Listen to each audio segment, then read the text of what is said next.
And welcome to another episode of CAS Minute, where today we're going to talk about how to offshore.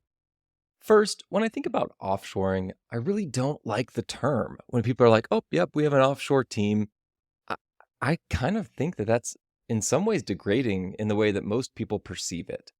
And the reason I say that is because more often than not, people are looking to offshore their lowest level grunt work that nobody else here wants to do. And I just don't think that's fair to the people that the work is being offshored to. Sure, there may be a core competency and a desire to do that work, and it could be fulfilling for the team, but I'd rather think about it through the lens of a globalized workforce. There are very specific skill sets and ways in which work can get done, and so to the extent possible, you can share that work amongst a globalized team. Now, there are three things that I think are noteworthy when you begin to globalize your team. Three things to look out for. First, you have to make sure that your team culture can extend to your globalized workforce, no matter where in the world they sit.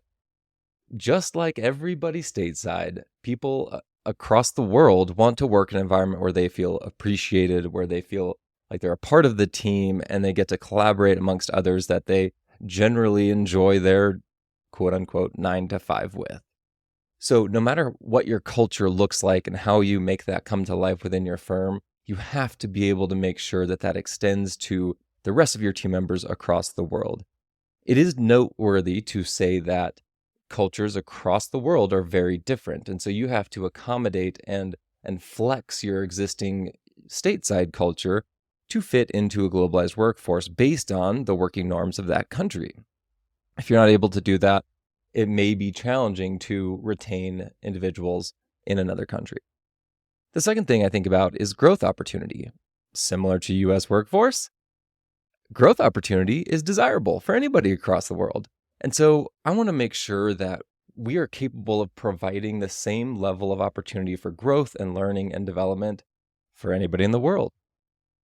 If you're not able to do that, it again is going to be very challenging to retain that team because ultimately everybody wants to move forward.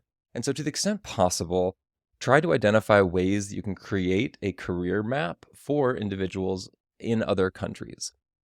If you're sitting here saying, hey, we just need this base level transaction work to be completed, this will be your job for the next few years, I suspect that there's a high degree of distance between the employee and potentially what they want to grow into. The last thing that I think about when it comes to building a globalized workforce is how do you build in the benefits and the recognition and the collaboration for your team? So the culture is one piece that may be how you communicate, how you learn about technology, how you train your team, how everybody talks, the fun ways in which you incorporate your culture. Now, I want to talk about the benefits and recognition. So everybody wants to feel appreciated for their efforts. Everybody wants to have an environment where they feel like they're really plugged in and can reap the rewards. Now, what that looks like may look a little bit different for a globalized workforce. However, I believe that you can incorporate very similar rhythms and potentially accomplishing them through different means. So if you have an independent contractor, let's think about healthcare.